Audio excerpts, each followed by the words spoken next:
Première étape de l'Ardenne Challenge ce mercredi à Rachan entre Bastogne et Oufalise. Une première étape avec une minute de silence respectée en hommage à Michael Goulart, décédé ce dimanche lors de Paris-Roubaix.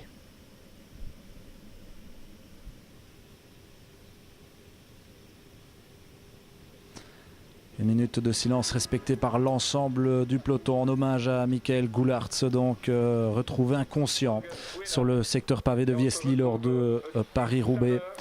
L'enfer du Nord mène au paradis, tel est le slogan de Paris-Roubaix. Depuis ce dimanche, cette métaphore prend tragiquement tout son sens.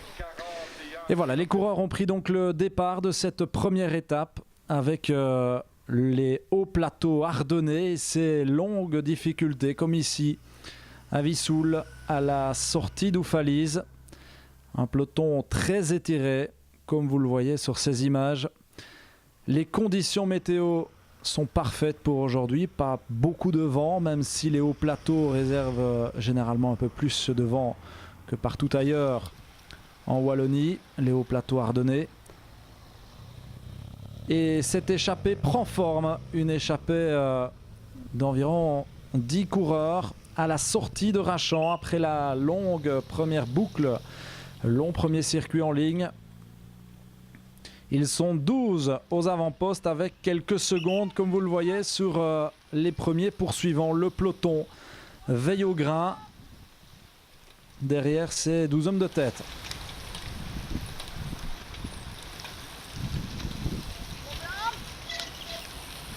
Et c'est la Nationale 30 ici, entre Oufalise et Bastogne, que les coureurs empruntent sur quelques kilomètres. Nous voici dans la difficulté de Compogne. Les coureurs sont dans le village de Vellereux, une route qui grimpe donc pendant 2 bons kilomètres, avec cette échappée de 12 coureurs qui, l'air de rien, s'installe bien aux commandes de cette épreuve. Devant, on retrouve Venner, Verkomen, Persman, Bloom, Bosman, Loïc, Eskens, Van Dijk, Evrard, Huben, Quadvlik et Hoffman. Voici la composition de ces 12 coureurs de tête. Une trentaine de secondes les séparent de ce peloton en file indienne dans la montée de Vellereux, GPM de Compogne, pour monter vers les 4 bras de Bonnerue, là où se situe le terrain de foot d'ailleurs de Bonnerue. Peloton assez étiré qui ne lâche pas l'affaire. Oufalise et la mythique côte Saint-Roch. Je pense que c'est la première fois que l'Ardenne Challenge passe par cette mythique côte, plutôt réservée aux coureurs de Liège-Bastogne-Liège. Eh bien aujourd'hui, ce sont les coureurs de l'Ardenne Challenge qui se frottent à ces forts pourcentages. Certainement la plus dure des difficultés de ce parcours aujourd'hui, la côte de Saint-Roch, avec Huben, le coureur de la formation Crabé CC Chevigny, qui emmène donc le groupe de tête au sommet de la côte Saint-Roch. Allez, c'est derrière eux, c'est passé. Il n'y avait qu'un seul passage à cet endroit. Et autant dire que ça doit piquer dans les jambes. Voici le peloton, bien étiré dans cette mythique côte Saint-Roch, qui est aussi une côte empruntée lors des Coupes du Monde de VTT. En son temps, Oufalise.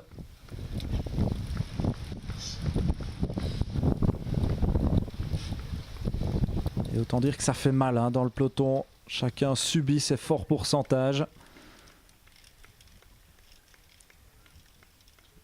S'il y avait une dent en plus à l'arrière sur le vélo, certainement qu'on descendrait, qu'on remonterait plutôt d'une vitesse. Voici le groupe de tête. On est à la sortie du village de Beurre, pas loin de Tavigny, en direction de Bourcy. Et là, il y a cette portion exposée au vent. Sur ces hauts plateaux, comme vous le voyez, le temps est tout simplement magnifique pour cette première étape printanière donc de l'Ardenne Challenge. 45 secondes d'avance pour les 12 coureurs sur ce petit groupe qui vient à peine de sortir du peloton. Vous le voyez, c'est très étiré. Mais l'écart se maintient entre le groupe de tête et les premiers poursuivants. C'est dire l'allure du groupe de tête qui maintient bien son rythme pour garder sa distance par rapport au peloton. On rentre sur le circuit local de Rachan. Les choses sérieuses débutent réellement pour ce groupe de tête où on va tout doucement commencer à se regarder car oui, derrière il y a une minute de retard pour ce peloton. On a vu aux avant-postes Axel Delis, le coureur de l'Écheret, coureur local de la formation Crabet-Chevigny. Et à nouveau ce groupe de tête dans cette difficulté, la montée finale vers la ligne d'arrivée. Il reste à cet instant encore 2 tours à parcourir. Soit 26 km de course encore pour ce groupe de tête qui passe donc ici à la ligne d'arrivée. Ça reste assez groupé, hein. Mais le rythme est intense. Et voici le peloton, du moins un groupe de poursuivants qui vient de sortir du peloton. On retrouve le coureur local, Cara Doufaliz, qui cette fois n'a pas loupé le coup. Mais ça va être compliqué pour rentrer. Une minute de retard pour cette vingtaine de coureurs en poursuite. Et le peloton, j'ai l'impression que c'est terminé hein, pour ce peloton qui fait plus ou moins rideau ici à Rachan.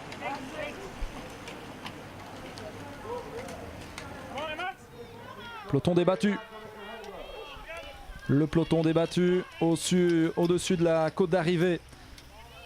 L'occasion, pourquoi pas pour certains, de se ravitailler.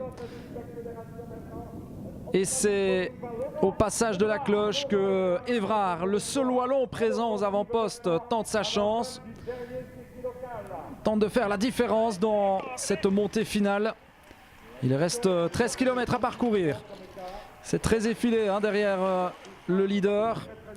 Je pense pas qu'on va le laisser partir. Et voici le groupe derrière donc les hommes de tête, c'est le groupe de poursuivants avec Cara qui est bien présent devant, le coureur de la formation Crabet-Chevigny. Ouais, ça monte très vite, hein, ça monte très vite.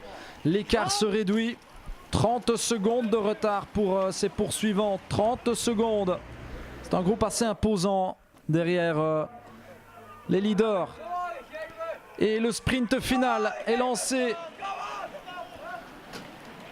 Et 3 coureurs parviennent à prendre quelques mètres d'avance. Qui va l'emporter? Sprint pour la victoire finale. Et c'est Persman qui s'impose. Gerben Persman de la formation de Kontich. Coureur de 27 ans.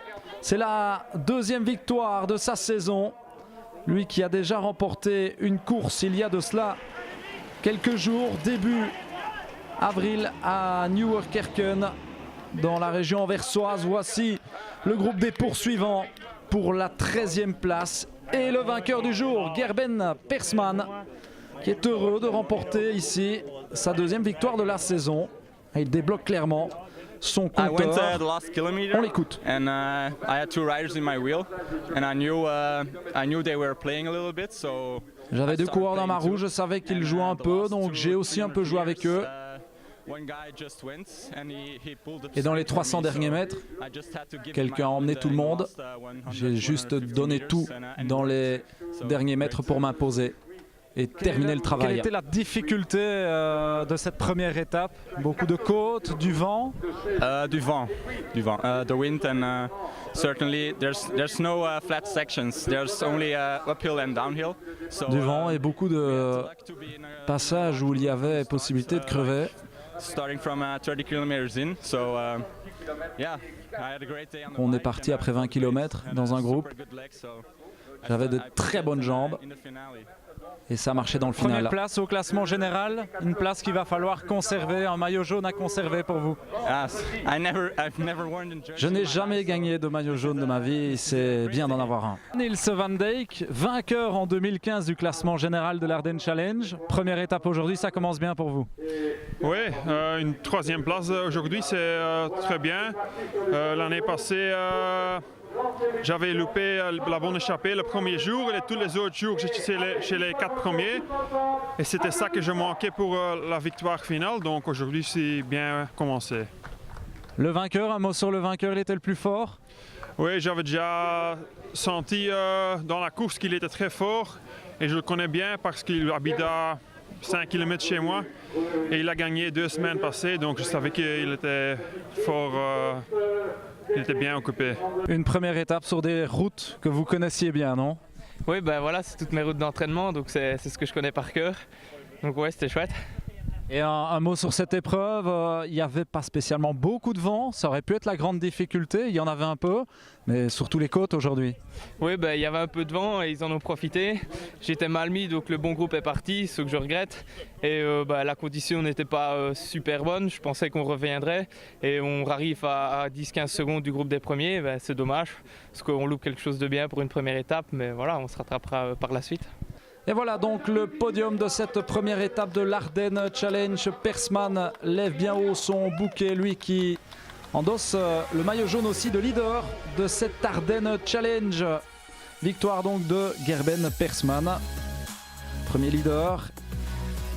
Il reste 4 étapes dans cette Ardenne Challenge avec Rouvroy demain en Gaume. À nouveau l'image de la victoire de Gerben Persman. Très heureux, deuxième victoire de la saison pour le coureur de la formation Contish. À demain pour une nouvelle étape de cette Ardenne Challenge. Merci de nous avoir suivis.